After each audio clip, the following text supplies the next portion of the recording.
சித்தார்த்த அக்ஷரா, இன்னைக்கு நம்ம ஔவையாருடைய மூதுரையில 22வது பாட்டு பார்க்க போறோம். அக்ஷரா, காப்புச்சீர்கள் சொல்லுமா. வாக்குண்டம் நல்ல மனமுண்டம் மாமழால் நோக்கொண்டால் மேனியுறங்காது பூ கொண்டு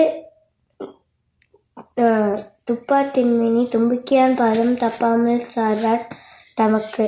வெரி குட் சித்தார்த்த. நம்ம போன 21வது பாடல் நான் படிக்கிறேன், அதுக்கு அர்த்தம் சொல்லு. உடன் பிறந்தார் சுற்றத்தார் என்றிருக்க வேண்டா, உடன் பிறந்தே கொல்லும் வியாதி உடன்பிறவா மாமலையில் உள்ள மருந்தே பிணித்தீர்க்கும் அம்மருந்து போல்வாரும் உண்டு. இதுக்கு என்ன பார்த்தோம்?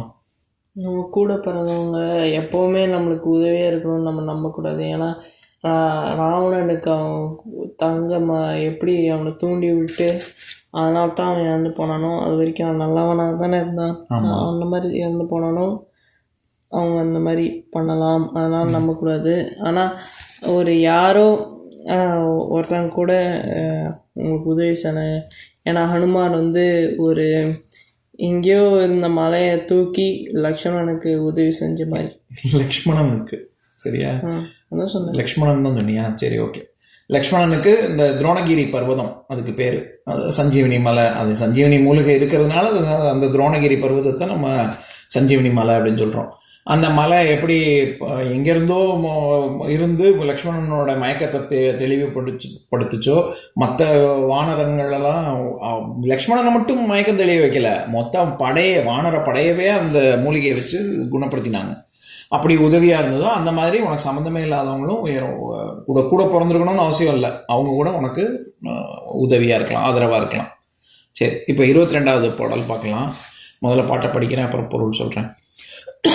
இல்லாள் அகத்து இருக்க இல்லாதது ஒன்று இல்லை, இல்லாளும் இல்லாளே ஆமாயின் இல்லாள் வலிகிடந்த மாற்ற முறைக்கு மேல் அவ்வில் புலிகிடந்த தூராய் விடம். இதுதான் பாட்டு. இப்போ பதம் பிரித்து பார்க்கலாம். இல்லாள் அகத்து இருக்க இல்லாதது ஒன்று இல்லை. ஒரு கல்யாணம் பண்ணி கணவன் மனைவி அப்படின்னு வீட்டில் இல்லற வாழ்க்கையை வாழும் பொழுது குடும்பத்தில் மனைவி இல்லாள் வீட்டில் இருந்து வீட்டுக்கு வர்றவங்களை கவனிக்கிறது. அந்த காலத்தில் நான் சொல்லியிருக்கேன்ல, ஊர் விட்டு ஊர் வருவாங்க, அதிதிகள் வருவாங்க, துறவிகள் வருவாங்க, யாரோ வந்து கொண்டே சன்னியாசிகள் அவங்கெல்லாம் திண்ணை பெருசாக இருக்கும்னு நான் சொல்லியிருக்கேனே, திண்ணையில் படுத்துப்பாங்க, யார் வேணா படுத்துப்பாங்கன்னு சொன்னேன்ல. அந்த மாதிரி வீட்டுக்கு வர்றவங்கள உபசரிக்கிறது அது மனைவிகளுடைய கடமையாக இருந்தது. கணவன் வெளியிலிருந்து செல்வத்தை ஈட்டின்னு வர்றது கணவனுடைய வேலையாக இருந்தது. சரியா? இந்த மாதிரி இல்லற வாழ்க்கையில் பங்கு போட்டுண்டு அவங்க பண்ணினாங்க. அப்போ ஔவையார் என்ன சொல்கிறாங்க? இல்லாள் அகத்து இருக்க இல்லாதது ஒன்று இல்லை. அதாவது மனைவியாக இருந்து வீட்டில் இருந்து அவள் இந்த மாதிரி பண்ணிவிடையெல்லாம் செஞ்சான்னா அங்கே இல்லைன்ற ஒரு பேச்சே இல்லை, எல்லாமே இருக்கு அப்படின்னு சொல்கிறாங்க. ஆனால் இல்லாளும் இல்லாளே ஆம். இல்லாள் அப்படிங்கிறதுக்கு 2 அர்த்தம் சொல்லலாம். இல்லாதவள் அப்படின்னு ஒரு அர்த்தம், இல்லாள் அப்படின்னா இல்லத்தை பார்த்துக்கிறவ அப்படின்னு டபுள் மீனிங்ல சொல்றாங்க ஔவையார்.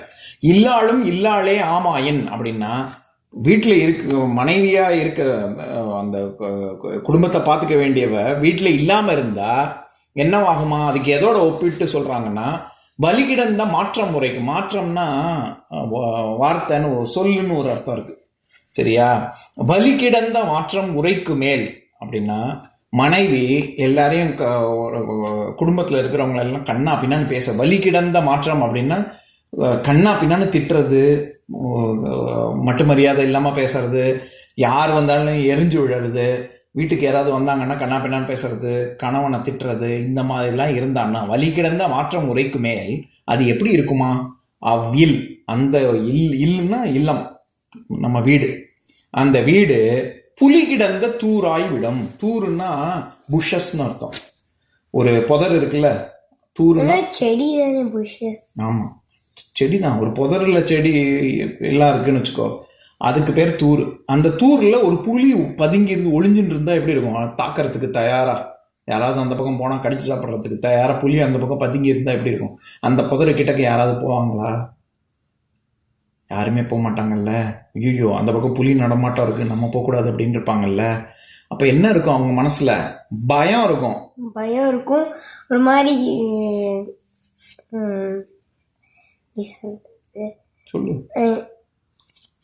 நம்மளுக்கு ஒரு மாதிரி திக்கு திக்குன்னு இருக்குமா? அந்த மாதிரி ஒரு வீட்டில் இருக்கிற ஒரு பெண் வந்து கண்ணா பின்னான்னு எடுத்தெறிஞ்சு பேசி எல்லாம் இந்த மாதிரி ரொம்ப கடுமையான சொற்கள் பயன்படுத்தினா வீட்டுக்கு வர்றவங்க எப்படி புலி வந்து ஒரு புதர்ல இருந்தால் அந்த பக்கம் போகமாட்டாங்களோ அந்த மாதிரி இந்த வீட்டுக்கு யாருமே வரமாட்டாங்க அப்படின்னு சொல்றாங்க. இப்போ இதே கருத்தை தான் திருவள்ளுவர் வாழ்க்கை துணை நலம், ஒரு மனைவி எப்பேற்பட்ட ஒரு துணை லைஃப் பார்ட்னர் அப்படின்னு ஒரு அதிகாரமே இருக்கு, வாழ்க்கை துணை நலம் அப்படின்னு. அப்படிப்பட்ட லைஃப் பார்ட்னர் எப்படி அமையணும் அப்படின்னு சொல்றாங்கன்னா அதுல ஒரு குறள், இல்லதென் இல்லவள் மாண்பானால் உள்ளதென் இல்லவள் மானா கடை. இதுதான் குறள். இதே கருத்து தான். இல்லதென் இல்லவள் மாண்பானால், அதாவது ஒரு இல்லாளுக்கு மாண்புங்கிற ஒரு ஒரு இந்த மாதிரி ஒரு தன்மையா பேசுறது, ஒரு நல்ல பொண்ணா நடந்துக்கிறது, அந்த மாதிரி ஒண்ணு இல்லைன்னா உள்ளதன் இல்லவள் மானா கடை. எல்லாமே இருந்தும் அவன் ஒன்றும் இல்லாதவன், அப்பேற்பட்ட ஒரு மனைவி வாச்சவன் கண்ணா பின்னான்னு எடுத்தறிஞ்சு பேசுறவன், என்னதான் அவனுக்கு செல்வம் இருந்தாலும் என்னதான் எல்லாமே இருந்தாலும் அவனுக்கு ஒண்ணுமே இல்லைன்னு அர்த்தம். ஆனா மற்ற செல்வங்கள் காசு பணம் அதெல்லாம் இல்லாம இருந்து மனைவி ரொம்ப தன்மையானவளா அவனை அனுசரித்து நடக்கிறவளா, வீட்டுக்கு வர்றவங்களை வந்து நல்ல தன்மையாக வாங்கன்னு வரவேற்று நல்ல இனிமையான சொற்கள் பேசுகிறவளாக இருந்தால் வீட்டில் எதுவுமே இல்லைன்னாலுமே எல்லாமே இருக்குன்னு அர்த்தம் அப்படின்னு திருவள்ளுவர் சொல்கிறாங்க. அதே கருத்தை தான் இங்கே ஔவையார்னு சொல்கிறாங்க. புரிஞ்சுதா? இப்போ உடனே நம்ம யோசிக்கலாம், அப்போ என்ன, இப்போ இந்த ஊருக்காரங்க ஃபெமினிஸ்ட்னு சொல்கிறாங்கல்ல, அதாவது பொண்ணுன்னா என்ன வீட்லேயே தான் உட்காந்துருக்கணும், பசங்கன்னா வெளில தான் போகணுமா, நாங்கள் வந்து ஆம்பளைங்களுக்கு சமம் இல்லையா அப்படின்னு பேசுகிறாங்கல்ல. அப்போ இது வந்து ஔவையார் சொன்னதுக்கும் இதுக்கும் சம்மந்தம் இல்லாமல் இருக்கு அப்படின்னு கேட்டால், அவங்க வந்து ஔவையார் வந்து பொண்ணுன்னா வீட்டுக்குள்ளே தான் இருக்கணும் அப்படி சொல்ல வரல இதில். ஏன்னா அந்த காலத்தில் நான் சொல்லியிருக்கேன் ஏற்கனவே, அந்த காலத்து ராணிகள்லாம் பிரிட்டிஷ்க்கு எதிர்த்து போரே போட்டிருக்காங்க. ஆண்களோட பிரமாதமாகவே சண்டையெல்லாம் போட்டிருக்காங்க. வில் வித்த வாழ் வித்த. இந்த இது ராணி லக்ஷ்மி பாய் அப்படின்னு ஒரு ராணி, அதுக்கப்புறம் நம்ம ராணி வேலு நாச்சியார்னு கோயம்புத்தூர் பக்கத்தில் இருக்கிறவங்க, சும்மா ஒரு போர் 2 போர் ஏதோ ஒரு சமயத்தில் 1 நாள் 2 நாள் சண்டையெல்லாம் கிடையாது. இதில் வந்து அப்பாக்கா சௌதா அப்படின்னு ஒரு ராணி, அது வந்து துளு கன்னடா பேசுகிறாங்கல்ல, கன்னடம், அந்த ஏரியாவில் துளுன்னு ஒரு இடம் இருக்குது. அந்த இடத்துல இருக்கக்கூடிய ராணி போர்ச்சுகீஸ் முன்னாடி, பிரிட்டிஷ் வர்றதுக்கு முன்னாடி போர்ச்சுகீஸ் தான் நம்மளை கொஞ்சம் சில இடங்கள்ல ஆட்சியை புரிஞ்சாங்க.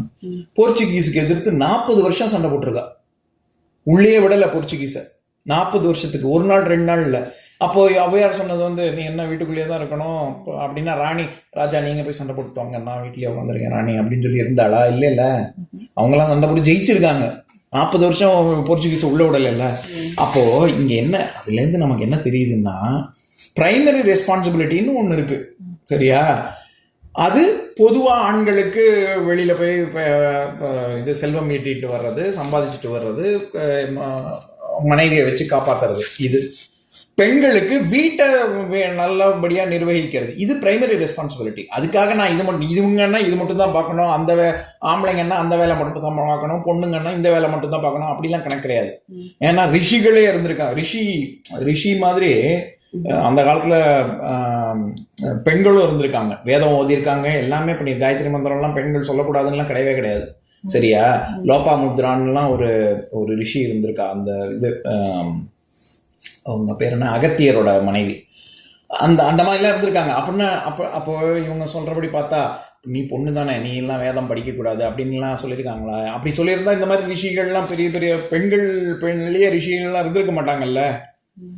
அப்போ இதுல இருந்து என்ன தெரியுதுன்னா, அவங்க எல்லாருமே எல்லாமே பண்ணலாம். ஆனா சில பேர் சில விஷயங்கள் பண்றதுக்கு ரொம்ப என்ன சொல்றது, அவங்க தான் ஆப்டான ஆளுங்க, அதுக்காக அப்படி சொல்றாங்க, சரியா?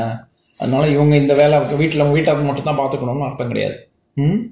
சரி, இப்போ நான் இது பாட்டை படிக்கிறேன், என் கூட சேர்ந்து சொல்லுங்க.